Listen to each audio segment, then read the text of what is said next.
What is up, YouTube? This is Mikey B coming at you today with a deck profile for a deck that I'm currently running right now in the meta. I am currently running Gravekeepers. This is my version of Gravekeepers, and I'm going to show you how it is. I'm running one Oscillopista, Earthbound Immortal Oscillopista.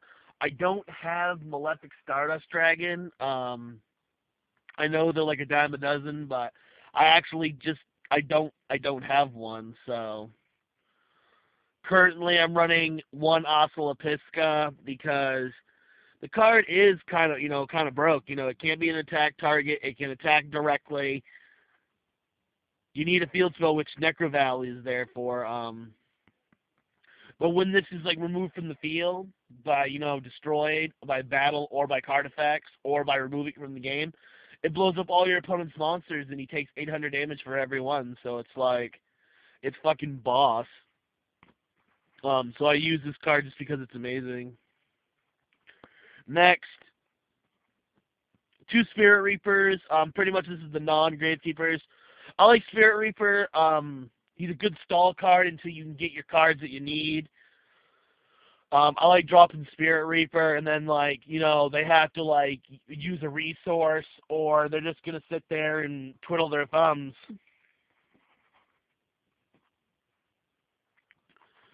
Twiddle their thumbs all day.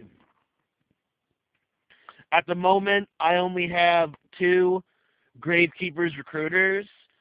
When I built this deck, I only had 2. I didn't have 3. I tried to find a third yesterday for my friends, but they only had these 2. So, recruiter pretty much is that when this card is sent from the graveyard, when this card you control is sent to the graveyard, add 1 Gravekeeper monster with 1500 or less defense from your deck to your hand. So pretty much, it searches out your descendants, your commandants, all that shit, and they're just amazing cards. I am going to be running 3 as soon as I can get it, but I still like running 2. 2 is not bad at all. The next card, 3 Gravekeeper Spy, 2000 defense, 1200 attack. You play it face down, it gets flipped.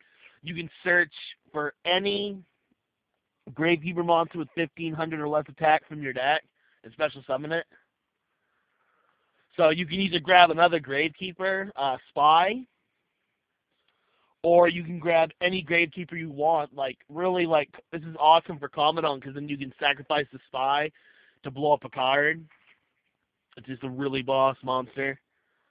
3 Descendants. Pretty much discard this card, and then you get to search your deck for Necro Valley and put it into your hand. It's the way to search for Necro Valley, in other words.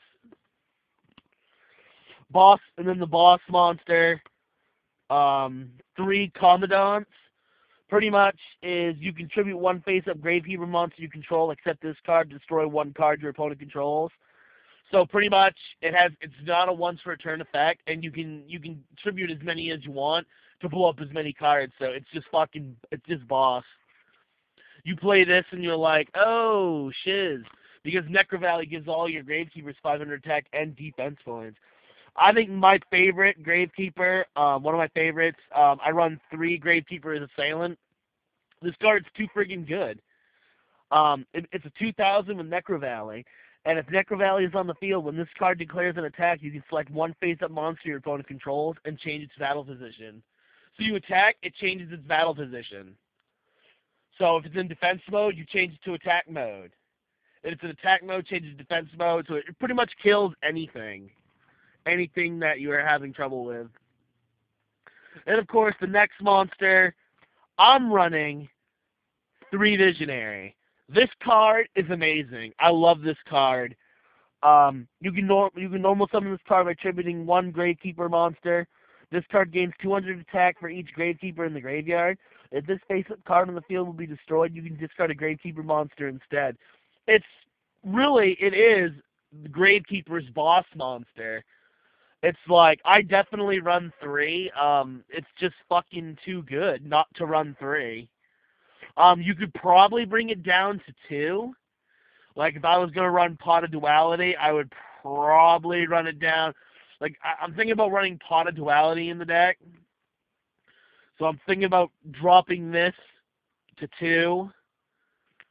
And then I'll probably drop a Spirit Reaper for 2 Pot of Dualities. But I really like Visionary, and that's what I'm running so far. That's the monster count. For spells, we run Monster Reborn and Dark Hole, which is self-explanatory. Oh yeah, and we also run 1 Heavy Storm. People say about Heavy Storm not to use, but I like Heavy Storm. I like opening up Heavy Storm, and if you don't have that many back row, but I think I might actually take Heavy Storm out because I might be running the more trap version of the deck. I found a trap version that runs a lot of back row trap hate. So I might replace Heavy Storm with Fiendish Chain, and you know what I mean? So it's like, but I heard someone tell me that they only run 1 MST in Dark Hole and Gravekeepers. I run 2 MSTs. But I was told that you only run 1 and you don't even run Heavy Storm at all.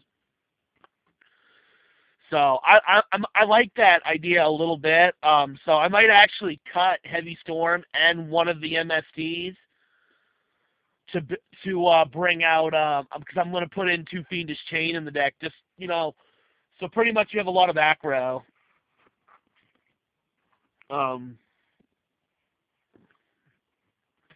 2 Gravekeepers Stell. It cannot be affected by the effect of Necro Valley. And it allows you to select up to 2 Gravekeepers in your graveyard and put them into your hand. So it recycles your Gravekeepers. I was running 3, now I'm running 2.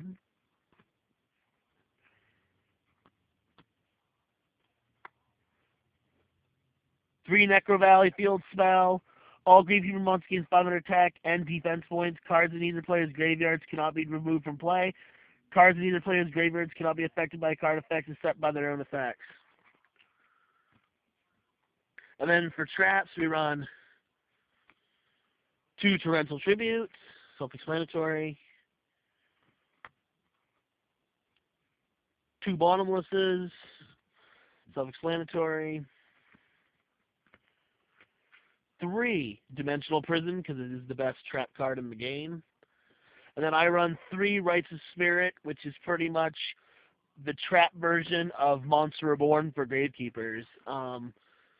But that's the deck, guys. I hope you enjoyed, and this is Mikey B saying peace out. Please subscribe and smash that like button. See you guys later.